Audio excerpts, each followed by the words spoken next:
안녕하세요. 결혼한 지 3년 된 올해로 30인 여자입니다. 4살 연상의 남편을 만나 제가 이렇게 행복해도 되나 싶을 정도로 과분한 사랑받으며 살고 있습니다. 남들 다 있는 부모님 없이 자랐고 그걸 이유로 어릴 적부터 남들에게 손가락질 받으며 상처 아닌 상처받고 자라왔습니다.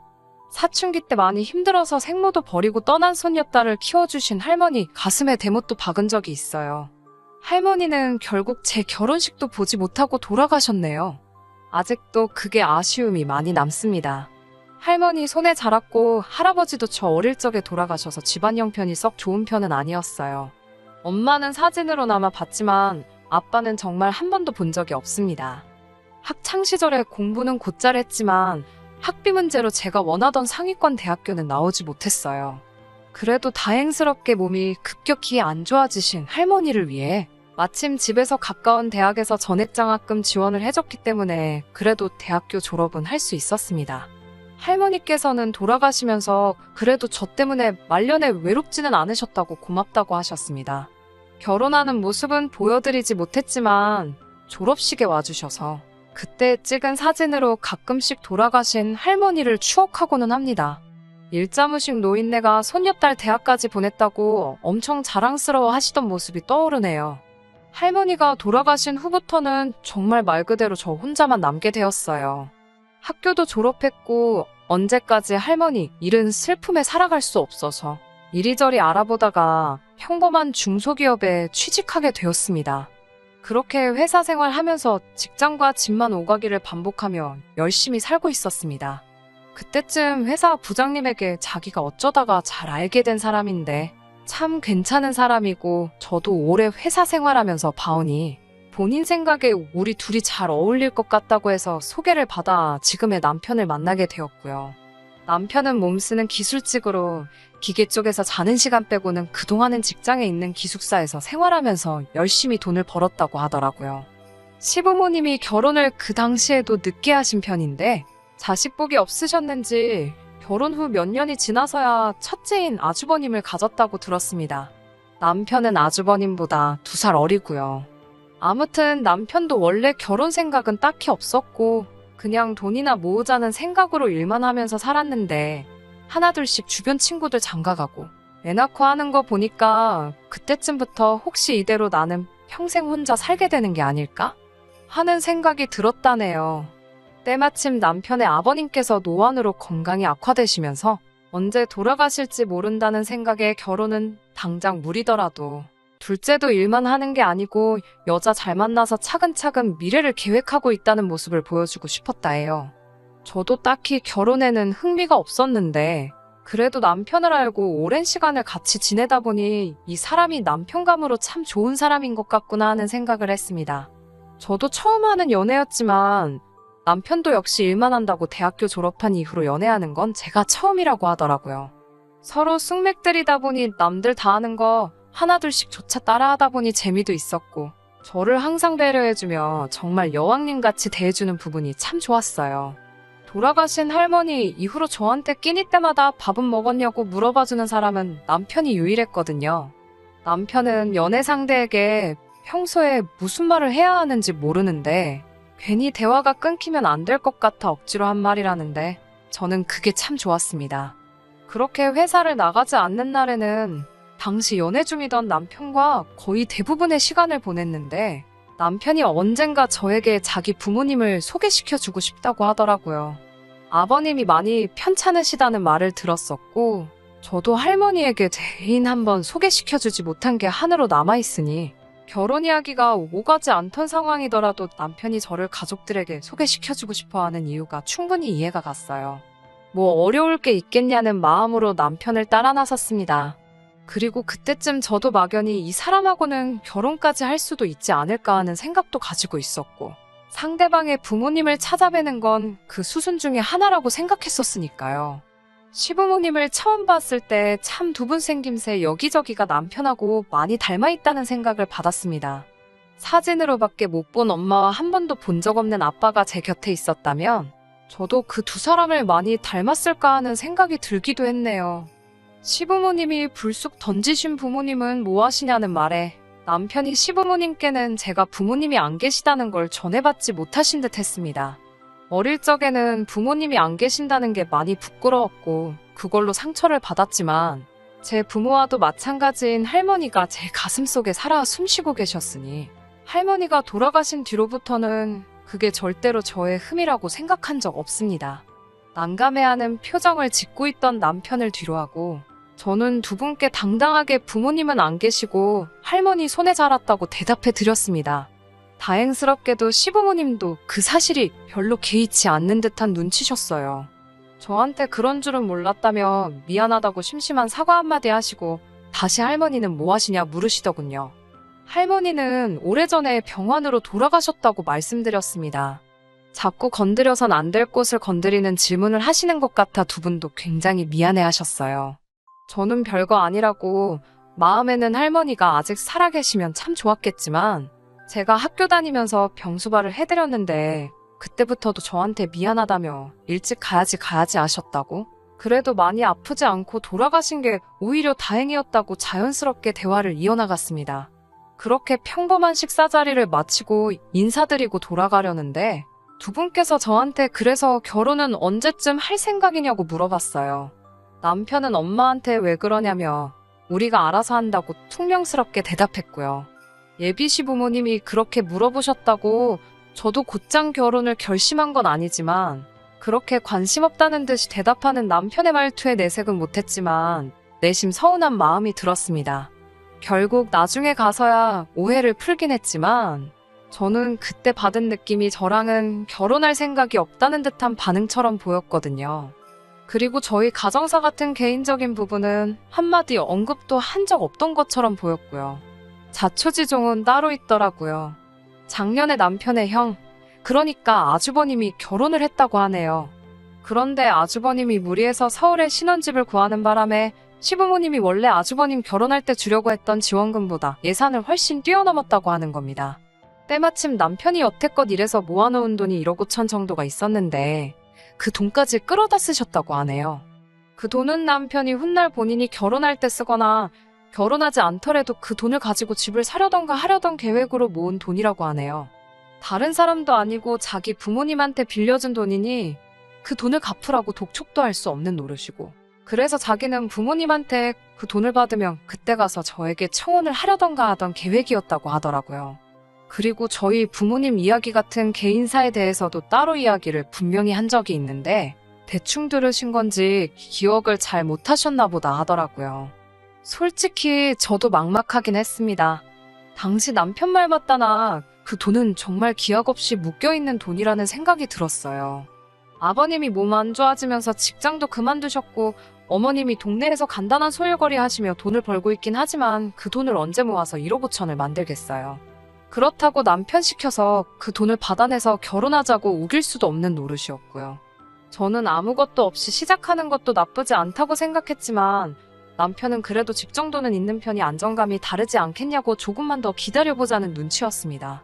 그러던 중에 남편 없이 저 혼자만 어머님의 호출로 어머님을 만나게 됩니다. 하시는 말씀은 아버님 몸이 날이 갈수록 안 좋아지는 바람에 돌아가시기 전에 둘째도 결혼하는 모습을 보여주고 싶다고 하시더라고요. 오지랖인지는 모르겠지만 우물쭈물하다가 당시 남편이 가지고 있던 고민거리에 대해서 시어머니께 다 털어놨습니다. 이래이래 해서 남편이 결혼을 미루고 있는 눈치다. 힘든 상황인 거 알지만 아무쪼록 두 사람이서 이야기 먼저 해보시면 좋겠다고요. 첫 인상에서 시부모님 인상이 굉장히 좋았기 때문에 저는 당연히 좋은 이야기가 나올 줄 알았는데 어머님의 반응은 상당히 냉랭했습니다. 너는 모아놓은 돈이 얼마나 되길래 그러냐. 당장 혼주석에 앉을 사람도 없어 남 부끄러워서 결혼식도 어떻게 올려야 할지 고민이다. 부모가 없으니 결혼식 비용에 돈을 다 쓰게 되면 결혼할 때 예단 같은 것도 못 태우지 않느냐 뭐 이런 이야기요. 상처가 크기는 했지만 애초에 남편도 꺼내지 않은 돈 이야기를 오지랖 부려서 꺼낸 건 저였으니 크게 내색은 하지 않았습니다. 대신 남편하고는 헤어질 각오를 했었어요. 그런데 대화가 끝날 때쯤에는 어머님께서 그깟집 우리가 해줄 테니 하루빨리 날 잡아서 시골 일 준비나 하라고 하시더라고요. 예단은 다른 건 안 받을 테니 서울에 있는 큰아들 명품 시계 하나만 해주면 당신들은 받고 싶은 거 따로 없으니 그걸로 끝내자고 하셨고요.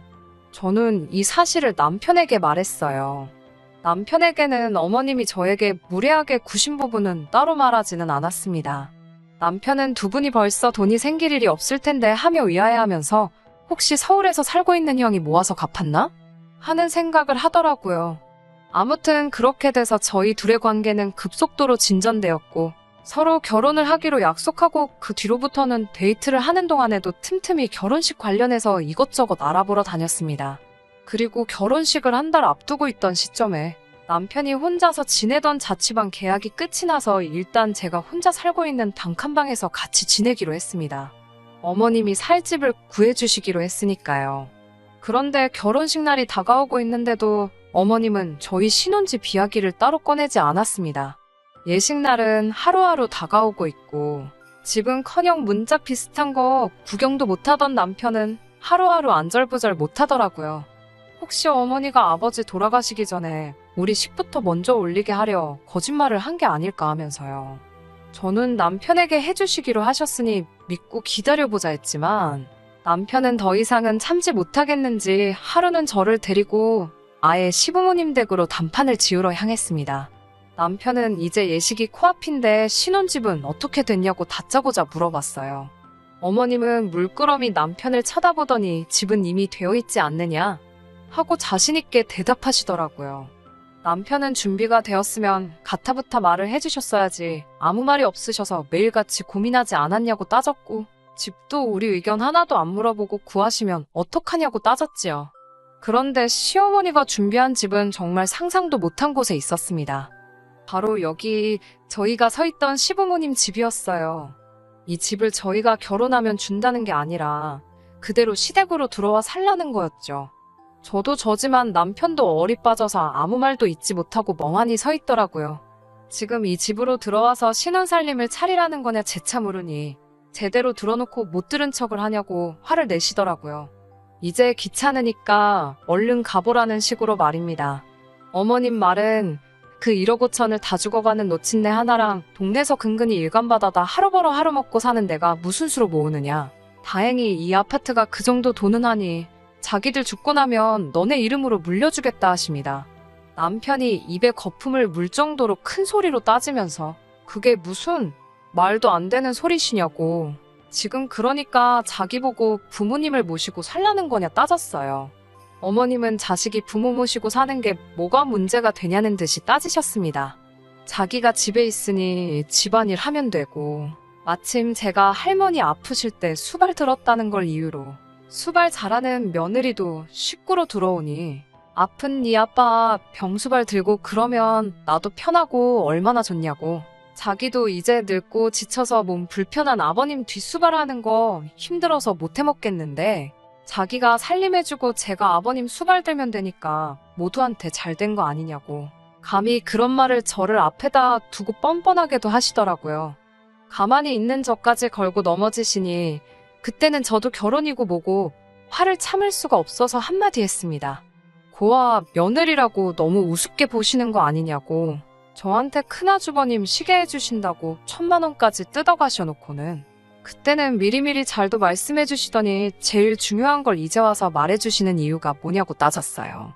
남편은 또 그 시계 이야기는 처음 들으니 그건 또 무슨 소리냐면서 불같이 화를 내더라고요. 옛날부터 남편은 둘째라고 첫째인 형님에게 많은 걸 양보하면서 자랐다고 합니다. 그거 가지고도 자기는 내색 한번 한 적이 없는데 집안 전 재산을 털어서 형장가 보내놓더니 봉양은 왜 자기한테 떠넘기느냐고 따지더군요. 효도는 딱 받은 만큼만 해드릴 거고 아버지 병수발이건 혼자 되실 어머니 모시고 사는 건 번지수 잘못 찾으셨다고. 나 말고 형한테 가서 물어보라고 하고 이딴 집은 안 줘도 되니까 우리끼리 살아보겠다고 연 끊는다 선언하고 집 밖으로 나왔습니다. 아무리 전화번호를 바꾸고 해도 어디 사는지 뻔히 아니까 연락 오는 건 시간 문제더라고요. 아무리 그래도 부모와의 연을 그렇게 쉽게 끊을 수 있는 건가 싶고 이게 괜히 나 때문에 벌어진 일이 아닌가 싶고 해서 남편한테는 헤어지자고 했었습니다. 그런데 남편은 결국 저를 택했네요. 남편이 다니던 회사 연주를 통해 기술 이전 형식으로 해외에서 근무할 기회를 얻게 되었습니다. 어머님한테 빌려준 돈은 아주버님한테 따로 연락해서 어머님네 유산은 자기가 포기하겠다고 형 다 가지라고 하고 단지 결혼할 때 빌려준 내 돈만 다시 돌려달라고 해서 받아냈다고 합니다. 그때 당시에 1억 5천과 지금의 1억 5천이 조금 차이가 있기는 하지만 그래도 그 액수 그대로 돈을 돌려받은 게 어딘가요? 남편이 새로 일하게 되는 해외는 어딘지 누구한테도 말하지 않았습니다. 저도 마침 가족이 없는 상황이니 남편과 그런 식으로 해외로 사라지는 게 어렵거나 하지 않았어요. 그렇게 해외로 와서 신혼생활 시작한 지 벌써 3년째입니다. 시간이 참 빠르네요. 얼마 전에 아주버님으로부터 남편에게 이메일이 와서 소식을 전해 들었습니다. 아버님은 오히려 병세가 호전되셔서 전보다 더 건강한 상황이라고 하시고 어머님이 자꾸 아주버님한테 이제 더는 힘들다고 당신들 모시고 살아달라고 부탁하는 통에 아주 죽을 맛이라고 남편 보고 한국에는 언제 돌아올 거냐는 식으로 물어보시더라고요. 시부모님 유산 받는다는 거 자기가 포기하고 너네한테 양보해 줄 테니까 이제 그만 두 분을 용서해주고 다시 한국으로 돌아와서 시부모님 근처에서라도 같이 살면 안 되냐는 식으로 물어보는 이메일을 보냈네요. 아마 우리가 돌아오면 시부모님을 모시고 살아달라고 부탁하겠지요. 남편은 그래도 가족인데 그 이메일 보고 코웃음을 치면서 메일을 삭제해버리고 아주버님 이메일을 수신거부 해놓더라고요. 수신거부 하기 전에 답장을 하나 보냈는데 우리는 이제 없는 사람들이라고 생각하라고. 그리고 부모님들께 효도하는 건 여태껏 지원받은 형님 몫이니 누구에게도 떠넘길 생각하지 말고 책임지라는 말과 함께요. 여기 생활이라고 편하기만 한 것도 아니고 한국이 많이 그립긴 하지만 한국에서 시부모님 모시고 사는 것보다는 나을 것 같네요. 몇 년이나 지나서 한풀이식으로 써본 사연이지만 그래도 이렇게 다 지나고 나서 털어놓으니 속 하나만큼은 후련하네요. 끝까지 들어주셔서 감사합니다. 오늘의 사연은 여기까지입니다. 구독과 좋아요, 알람 설정 부탁드리고 더 좋은 사연으로 다시 찾아뵙겠습니다. 감사합니다.